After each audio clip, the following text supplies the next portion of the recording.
Neat పరీక్ష వ్యవహారం మీద కేంద్ర ప్రభుత్వంపై తెలంగాణ సీఎం రేవంత్ రెడ్డి తీవ్ర విమర్శలు గుప్పించారు. యువశక్తి ముందు కేంద్ర ప్రభుత్వం ఓడిపోయిందని ఆయన వ్యాఖ్యానించారు. నీట్ పరీక్ష నిర్వహణలో కేంద్రం పూర్తిగా విఫలమైందని ఆరోపించారు. ఈడీ, సిబిఐ వంటి సంస్థలతో విపక్షాలను భయపెట్టడం ప్రధాని మోదీకి అలవాటైందన్నారు. అయితే దేశ యువత మాత్రం మోదీకి భయపడలేదని స్పష్టం చేశారు. విద్యా వ్యవస్థలో సమూల మార్పులు అవసరమని సీఎం రేవంత్ రెడ్డి అభిప్రాయపడ్డారు. कल दिल्ली में भारत सरकार नरेंद्र मोदी जी ने हार मान लिए। इस देश में युवा शक्ति के सामने 56 इंच छाती झुकना पड़ा। पहले वो समझते थे सबसे ताकत वाला 56 इंच छाती इस देश में, मगर अगर 2014 से इस देश के राजनीति में एक बार हम लोग देखें तो ये पहली बार नहीं है।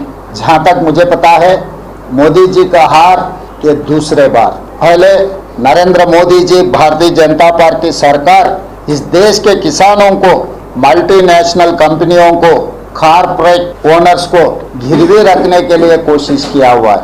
उसी दिन राहुल गांधी जी ने कहा संसद में, मैं गवाह हूँ, उस समय पर मैं संसद में था, नरेंद्र मोदी जी आप इस किसानों को गुलाम करवाने के लिए कोशिश कर रहा है।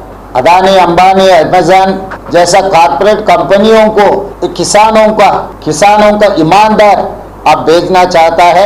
इस देश हर किस मानने वाला नहीं है। किसान के खिलाफ जो 3 काला कानून लागू किए वापस ले लो, मगर आप नहीं सुने, क्योंकि आप समझ रहे थे इस देश में, इस दुनिया में आप सबसे बड़ा ताकत वाला है, आपको कोई नहीं हरा सकता। इसीलिए उसी दिन कहा राहुल जी ने, वापस लेने के अलावा माफी भी मांगना पड़ता है इस देश में। जब विपक्ष ने, इंडिया दल सब आगे आकर आवाज दिए तो भी नहीं सुना, तब देश के किसानों ने सड़क पे आगे दिल्ली घेर चुके। महीनों भर दिल्ली में किसानों बैठकर मोदी जी के खिलाफ, भारत सरकार के खिलाफ लड़ाई शुरू किए। बहुत सारे किसानों ने शहीद हुए, फिर भी वो पीछे नहीं हटा, मोदी जी को हरा दिए। मजबूरी से मोदी जी किसान के खिलाफ जो 3 काला कानून लागू किए वापस ले लेकर किसानों से माफी मांगा। पहली बार मोदी जी को यह महसूस हुआ इस देश में 56 इंच छाती से किसान ताकत वाला है, किसान